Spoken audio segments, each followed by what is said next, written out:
উত্তর ভারতে গোবলের ছায়া এবার রাজ্যে শূন্যে গুলি চালিয়ে ভলিবল টুর্নামেন্টের সূচনা। সমাজ মাধ্যমে ভাইরাল মালদার মানিকচকের ভিডিও। নূপুরের একটি ক্লাবের উদ্যোগে ভলিবল খেলার আয়োজন আর 4 রাউন্ড গুলি চালিয়ে সেই খেলার সূচনা। আগ্নেয়াস্ত্র লাইসেন্স থাকলেও গুলি চালানোর আগে পুলিশের অনুমতি নেওয়া হয়নি বলে অভিযোগ। বাজেয়াপ্ত আগ্নেয়াস্ত্র ও কার্তুজ।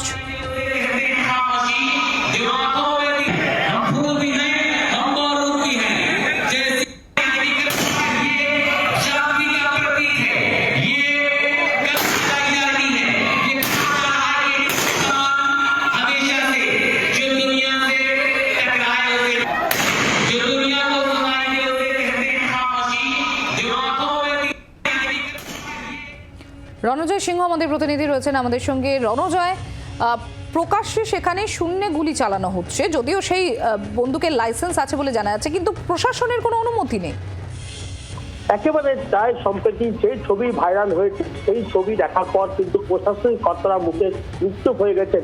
এখনো পর্যন্ত জেলার উচ্চপদস্থ কর্তারা যারা রয়েছেন এই ঘটনা নিয়ে কোনো রকম প্রতিক্রিয়া দেননি। মূলত যে বন্দুকগুলো ব্যবহার করা হয়েছিল সেগুলোকে বাজেয়াপ্ত করা হয়েছে, কিন্তু যারা এই গুলি ছুড়েছেন বা যারা এই গুলি চালিয়েছেন সেই ব্যক্তিদের কাউকে গ্রেপ্তার করা হয়নি। মূলত যাদের নামে এই লাইসেন্সধারী বন্দুক রয়েছে তাদেরকেও কাউকে গ্রেপ্তার করা হয়নি বা আটক করা হয়নি। পুলিশের যে ভূমিকা এবং এই যে ছবি ভাইরাল হয়েছে সেই ছবিতে দেখা যাচ্ছে ঘটনার সময় যে সময় এই বন্দুক গুলি চালানো হয় সেই সময় পুলিশের যারা কর্তা রয়েছেন, স্থানীয় মানিকচক থানার যারা পুলিশ কর্তা রয়েছেন তারা প্রত্যেকে উপস্থিত ছিলেন এবং তাদের সামনে কিন্তু এই ঘটনা ঘটলো।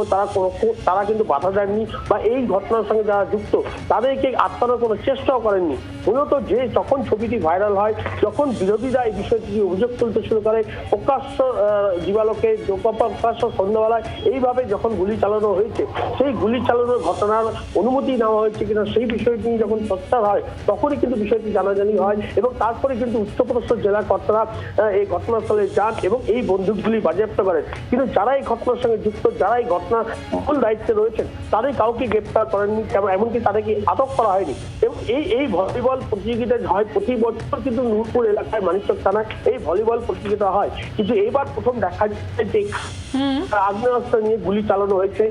সেখানে তৃণমূল কংগ্রেসের যারা শীর্ষ নেতারা রয়েছেন তারা প্রত্যেকে ইনভিটেশন কার্ড পেয়েছিলেন, প্রত্যেকে আমন্ত্রণ জানানো হয়েছিল এবং তৃণমূল কংগ্রেসের নেতা নেত্রী যেখানে এলাকা রয়েছেন তারা প্রত্যেকে কিন্তু উপস্থিত ছিলেন। জেলা পরিষদের কর্মদক্ষতা থেকে শুরু করে স্থানীয় তৃণমূল নেত্রী যেমন ছিলেন তেমন কিন্তু মানিকচক বিধানসভা বিধায়ক অভিত্তি মিত্র তার যে সৌমদীপ সরকার কিন্তু উপস্থিত, তিনিও সাধারণ সম্পাদক। ধন্যবাদ রণজয়। আমরা শুনে নেব মানিকচকে তৃণমূল কংগ্রেস বিধায়ক সাবিত্রী মিত্র, তিনি কি বলছেন এই ঘটনা নিয়ে। এটা আইনসঙ্গত অপরাধ, এটা করার উচিত হয়নি, ওরা আবেগবশত করে ফেলেছে। এটা যে কোনো জিনিসই একটা করলেও আমাদের ডিএমএসপি হিসাবে পারমিশন যদি দেয় তাহলে এটা করা যেতে পারে, যদি পারমিশন দেয় না দিলে এটা করা যায় না। তৃণমূলের কোনো উদ্যোক্তা নেই, ওটা একটা ক্লাবের খেলা, তৃণমূলের কোনো খেলা নয়। বিধানসভাটা তৃণমূল কংগ্রেসের থেকে জিতেছি আমরা, পঞ্চায়েত আছে আমাদের, খেলাটা একটা ক্লাবের করেছে। পুলিশ ওগুলোকে অ্যারেস্ট ওগুলোকে তো রিকভারিও করেছেন এবং পারমিশন নিয়ে পারমিশন চাইতে হতো, যদি পুলিশ পারমিশন দিত, ডিএম পারমিশন দিত তাহলে একটা কথা আছে। বিজেপির তরফ থেকে কি প্রতিক্রিয়া পাওয়া যাচ্ছে শোনাবো আপনাদের। কালকে ভলিবল খেলা ছিল, শুনেছি আর কি। ভিডিও তো প্রকাশ্যে সোশ্যাল মিডিয়ায় দেখা যাচ্ছে 3 জন বন্দুকধারী পরপর ফায়ারিং করছে, এক কথায় ভীতি প্রদর্শন করা। জানি না তাদের লাইসেন্সধারী বন্দুক আছে কি না, থাকলে প্রশাসন বলবে, থানার আইসি বলবে, কিন্তু এটাও জানা নাই যে তারা প্রকাশ্য দিবালোকে জনগণের সামনে ফায়ারিং করবে। নিজস্ব আত্মরক্ষা, বাড়ি সুরক্ষার জন্য বন্দুক দেওয়া হয় সরকার। জানি না এবার ওই মজা করার জন্য, মানুষকে ভয় দেখানোর জন্য বন্দুকটার লাইসেন্স মনে হয় এই সরকার দিয়েছে। কারণ তৃণমূলের এটা সংস্কারে দাঁড়িয়েছে, খুন, ধর্ষণ, বোমাবাজি, গুলিবাজি, এটা তাদের বর্তমানে কালচার হয়েছে তৃণমূলের। বাংলার আওয়াজ, বাঙালির আবেগ, জি 24 ঘন্টা।